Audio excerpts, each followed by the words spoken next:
The Bengals have found their secret weapon on defense. TJ Slaton has been paired with BJ Hill for the interior on the defensive line and has been getting a lot of attention in this offseason. We'll talk about the implications of what this means and why he's getting so much attention in this offseason. Welcome to the jungle. This is Isaac Coffman with Bengals Digest. Happy to see you. And if you want to be up to date with all things Bengals, make sure you smash that subscribe button. If you are watching and not subscribed, you are part of the 76% that are not subscribed already. We appreciate you so much and are on our way to 2,000 subscribers. If you could, smash that button so you'll be all up to date when all of our videos drop. So when it comes to this offseason, the defense has been getting a lot of attention because of its struggles in 2024. However, one player in particular has been getting a lot of attention, and in a good way. We've been talking about different players that haven't been. This is awesome to see. This came from Jake Lisco. He mentioned that Joe Burrow mentioned by name TJ Slaton as an emerging vocal leader for the defensive line. We just talked about Jermaine Pratt and how he was a big captain. He was recently released.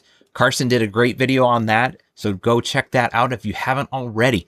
But that is a whole, when you think about it, Jermaine Pratt leaving, he was one of those leaders on the defensive side in the locker room. TJ Slaton just got signed. He is already emerging. And this is coming from Joe Burrow. This is not one of the coaches. This is not from he himself saying, to me, that speaks volumes. Joe Burrow is saying that he's a vocal leader. And he also went on to say that the defensive line is going to be a focal point on that defense. The schematic change, that's where they're going to put the focus. Well, you need to have a leader. There you go. If TJ Slaton is going to be that guy, I'm all for it because he's been getting a lot of attention in this offseason. There was actually an article that just came out talking about Bill Barnwell from ESPN saying he's one of the NFL's top luxuries, meaning you don't always get a guy like him. He's more of that run-stopping defensive lineman. We think of a DJ Reader. He kind of did it all, right? He was that run stopper. He could also get pressure in the passing. TJ Slaton is not much on the passing down. However, he has shown some promise at times, but his bread and butter, what he's really good at is those run-stopping plays on first and second down. And he went on to speak more. Here's what he had to say. He was talking about TJ Slaton. He said, the Bengals signed Slaton to a 2-year, $14.1 million deal this offseason. And while that's not exactly Dak Prescott or Josh Allen money, it's a testament to the difference the 2021 fifth-round pick made in his role with the Packers. Listed at 330 pounds, it's no surprise that Slaton was asked to do the dirty work on early downs against the run.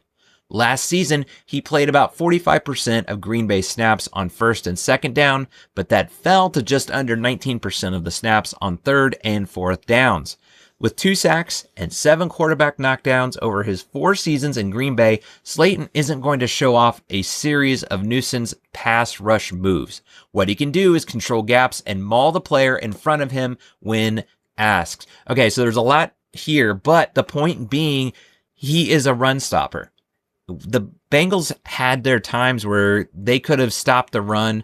That could have sealed a game. It could have shifted things to go to momentum. I think of that Ravens game. It was in overtime, and Derrick Henry was contained, but they blew it on that last drive. Slaton seems like a guy that's going to be able to not only produce, not only be that run stopper, but the encouraging thing, going back to Joe Burrow, he is a leader. That is so much value. And again, they got him for $14.1 million for 2 years, averaging about $7 million a year. You're not breaking the bank with this guy. He's shown that he can produce. And that's something that I appreciate about the article is that that's a luxury.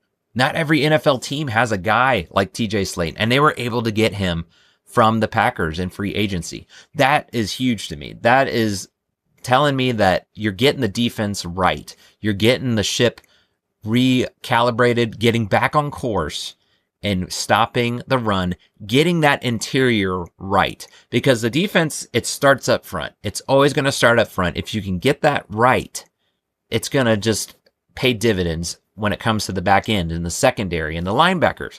they're all going to be able to benefit fully. And that's something that I feel TJ Slaton can do.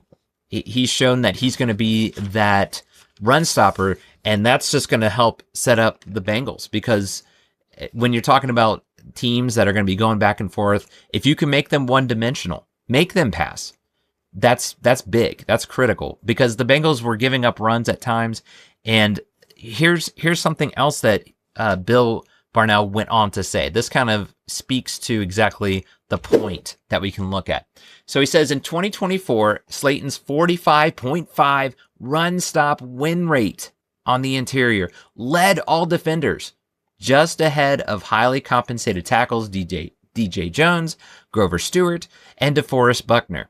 The highlight of his season might have been a 4th and goal snap in the fourth quarter against the Dolphins, where Slaton drove the guard backwards, drew a holding penalty, and pressured Tua Tagovailoa into arms of Quay Walker for a drive-ending sack.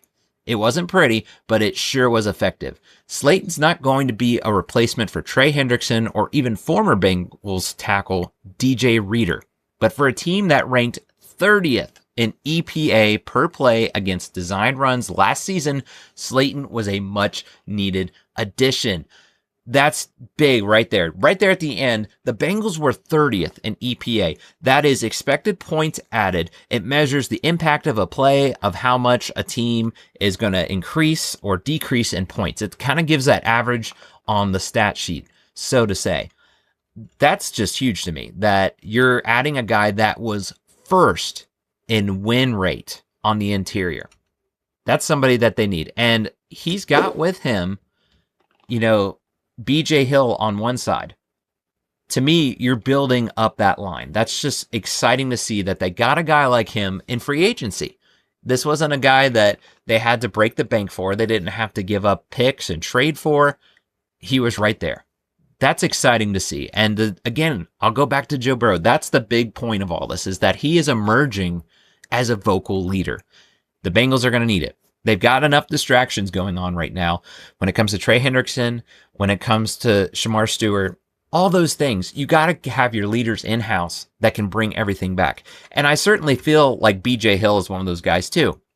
BJ Hill has kind of been that outspoken guy. He defended Joseph Osai when there was that late hit on Patrick Mahomes in the playoff game. He seems like that guy that the players look to. I've always enjoyed BJ Hill. He's another one of those guys. Maybe you don't see him jump off the stat sheet, but he'll do a lot for you. Like Bill Barnell was talking about with TJ Slaton, that he is going to make those plays. He's going to push guys back, and maybe then that guy next to him, you talking like a Trey Hendrickson or Shamar Stewart, if they're in there, or Joseph Osai, they might be the ones that get the sack.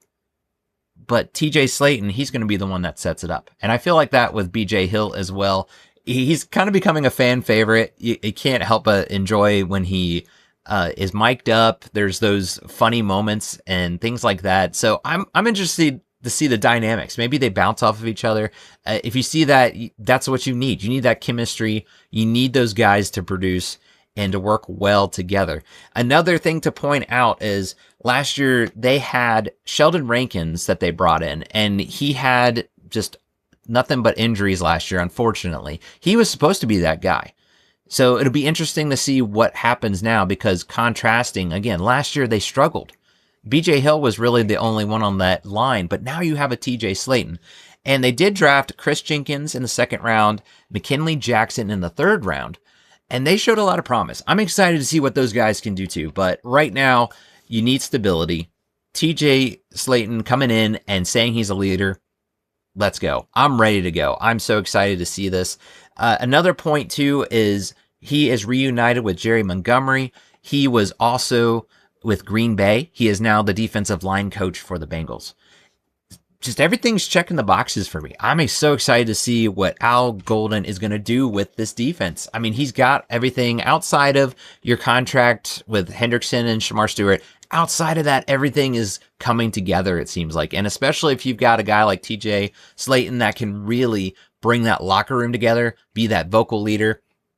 I'm ready. I'm so ready to go. I can't wait for training camp. It's going to be coming up here soon in the next few weeks. It's hard to believe, but it will be here before we know it. We want to hear from you guys, though. What do you think of the signing of TJ Slaton? Are you excited to see him be more vocal, be more of that leader type in the locker room? We want to hear from you. Comment below your thoughts and anything else in this offseason. What are your thoughts going into training camp? And if you have not already, be sure you smash that subscribe button so you'll be all up to date as our new videos drop. So that's going to do it for now, guys. As we say, Hoo day.